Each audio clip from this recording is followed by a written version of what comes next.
Perkenalkan, nama saya Hidayah Nathanael dari kelas Manajemen 3.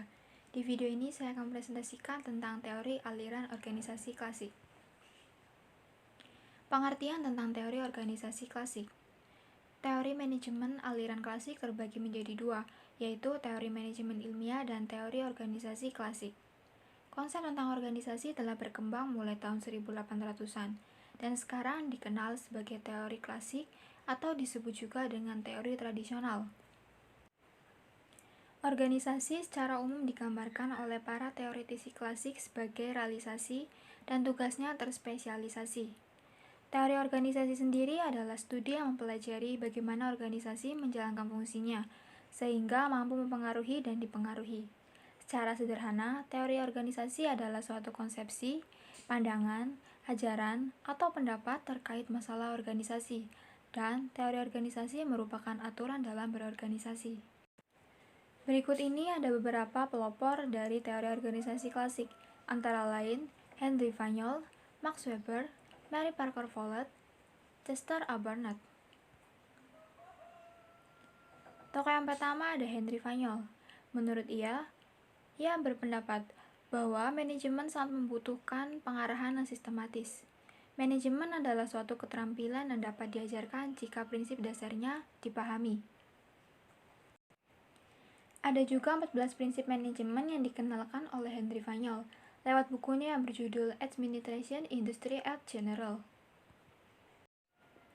14 prinsip manajemen itu ada pembagian kerja, wewenang atau otoritas, yang ketiga disiplin, keempat kesatuan perintah atau unity of command, yang kelima ada kesatuan pengarahan atau unity of direction, yang keenam kepentingan individual di bawah kepentingan umum, 7. Remunerasi atau penggajian pegawai, 8. Sentralisasi atau pemusatan, yang ke-9 hierarki, ke-10 ketertiban, ke-11 keadilan, ke-12 stabilitas masa jabatan, ke-13 inisiatif, dan yang ke-14 semangat korps. Tokoh yang kedua ada Max Weber. Organisasi apapun mempunyai otoritas pada berbagai sasaran, memerlukan pengendalian peraturan dari semua aktivitasnya dengan hati-hati. Menurut Max Weber, mengembangkan sebuah teori mengenai manajemen birokrasi yang menekankan kebutuhan akan hierarki yang ditetapkan dengan ketat untuk mengatur mengenai peraturan atau wewenang yang jelas, atau value oriental. Organisasi ideal pastilah sebuah birokrasi yang aktivitas atau tujuan dipikirkan secara rasional dan pembagian tugas dari para karyawan dinyatakan secara jelas. Evaluasi prestasi kerja didasarkan pada keunggulan di masa lalu atau teknokratik. Ada 3 sumber otoritas yang dimunculkan oleh seseorang. Yang pertama, otoritas tradisional, tunduk atau patuh pada orang yang lebih tua. Yang kedua, otoritas karismatik, yaitu tunduk pada orang yang punya wibawa lebih besar. Yang ketiga, otoritas birokratis, yaitu tunduk pada orang yang punya posisi lebih tinggi. Dan yang ketiga ada Mary Parker Follett. Follett membuka jalan bagi teori manajemen untuk mengikutsertakan hubungan yang lebih luas, baik dari dalam organisasi ataupun dari luar organisasi.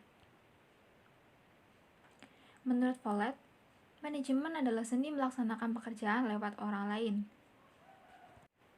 Memperkenalkan konsep hubungan manusia dan struktur organisasi, kelompok merupakan tempat individual dapat menggabungkan bakat yang berbeda-beda.